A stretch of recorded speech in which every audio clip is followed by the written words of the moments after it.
நான் முன்னெடுக்கும் ஒவ்வொரு முதலீடும் என் செல்வத்தை பெருக்குகிறது.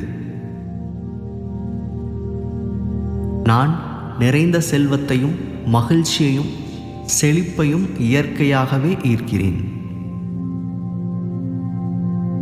நான் சந்திக்கும் சவால்கள் தற்காலிகமானவை.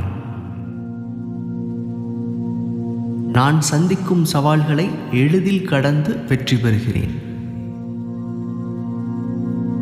என் மனம் நிம்மதியாகவும் தெளிவாகவும் உள்ளது. நான் ஈர்க்கும் செல்வ செழிப்பு எனக்கு பாதுகாப்பு உணர்வை அளிக்கிறது. நான் ஈர்க்கும் செல்வம் என்னை என் கனவுகளிடம் இட்டு செல்கிறது. என் கவனம் முழுவதும் செல்வம் சேர்ப்பதிலேயே இருக்கிறது.